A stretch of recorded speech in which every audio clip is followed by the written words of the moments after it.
Your Excellency, the Foreign Minister, and your delegation, Uganda, the people of Uganda and myself, welcome you here. You are the first high-level Russian government leader who has ever visited Uganda. As I told you in our private meeting, I have been active for more than 60 years now as a student leader and as a leader in other capacities. I therefore have been following, and I never saw Gromyko coming here. He was the foreign minister for a long time. You never came. Oh. The other leaders, Kosygin, never came. But you have come, so we welcome you here. However, the fact that no high-ranking Russian leader has ever come here, Russia has been supporting the anti-colonial African movement for the last 100 years. I have informed you in our private meeting that by 1900, the whole of Africa had been colonized, except for Ethiopia. Africa had been colonized partly because of our internal weaknesses. We had feudal chiefs who were incapable, who could not defend our independence. And Africa had been being ravaged by the slave trade for almost 400 years before the colonization of 1900. When the African chiefs failed to defend our independence, the Africans started organizing, led by new forces. And the first group was in South Africa in 1912, when the African National Congress was founded. That was now the modern African anti-colonial resistance movement. Fortunately, and that's how Russia comes in. In 1917, a new force took over Russia. These were the Bolsheviks. I don't know what problems you have with the Bolsheviks, whether you like them or you don't, but for us, we appreciate them because they supported us. They started supporting our anti-colonial struggle. And that is our relationship with Russia. Russia, so the Soviet Union, supporting the anti-colonial movement in Africa.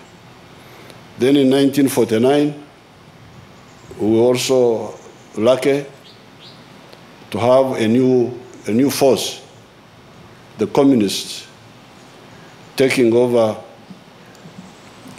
China, the big country of China. And again, they supported us. Then we had some other socialist countries, Cuba and so on. So therefore, whenever issues come up, and some people want us to take positions against Russia, we say, but you people, these people have been with us for the last 100 years. How can we be automatically against them?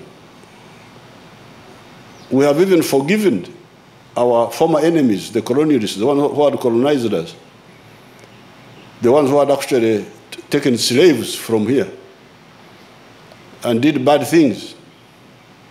We have forgiven them, and we are working with them. How can we be against somebody who has never harmed us and who instead helped us? Yes, when the Russians make mistakes, in 1968, I was in the university, and I was in the streets in Dar es Salaam demonstrating against Brezhnev's decision to invade Czechoslovakia, to overthrow Alexander Dubček. So, if Russia makes mistakes, then we tell them, like we did in 1968. But when they have not made a mistake, we cannot be against them. So this is point number one. This is the historical context which those who are ignorant about world affairs should know. Because there seems to be a lot of ignorance in world affairs. People have very limited understanding of philosophy, of strategy, which we don't accept. For us, we have got our clear position as part of the African liberation movement. We know who is who and who is doing what and why, and we know where we stand. Coming to today, we have got a lot of potential.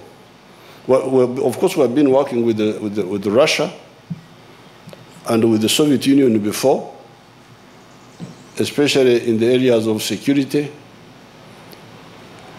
Our first Air Force was trained by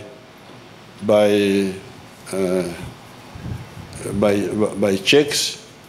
We used to buy equipment from Czechoslovakia, and then the Soviet Union itself, and we have been working with them on the security field. But now we have added new areas. The Joint Permanent Commission is going to meet in October and go into the details of the areas we can cooperate in. Uganda, as you can see, we produce a lot. There's nothing agriculture in the world that we cannot produce here. So if you need anything agricultural, coffee, we've got a lot of coffee. We're the biggest producers of coffee in the whole of Africa. Tea, milk, beef, grain, bananas. We're the second biggest producers of bananas in the whole world. So all those things, and some of our products go to Russia through Western Europe, but we can now deal directly with you. And then we have also talked of cooperation or cooperating in space science. Uganda would like to have its own small satellite to see what is happening around the globe. Then nuclear energy, although Uganda has got hydropower and sun and so on, but we have also got a lot of uranium, which we would like to use to generate electricity and for other purposes, medical, biotech, and so on. Then, in the area of what we call the pathogenic economy, the economy which deals with the vaccines, deals with therapeutics, deals with diagnostics. So all these fields are open. The market here is a big market. You have the internal market of Uganda of 43 million people. Then we have East Africa with a population of more than 300 million people. And then you have the whole of Africa, which is part of the CFTA, the Continental Free Trade Area, of 1.5 billion people. So we want to trade with Russia, want to trade with all countries of the world. We don't believe in being enemies of somebody's enemy. No, we want to make our own enemies, not fight other people's enemies. This is our doctrine.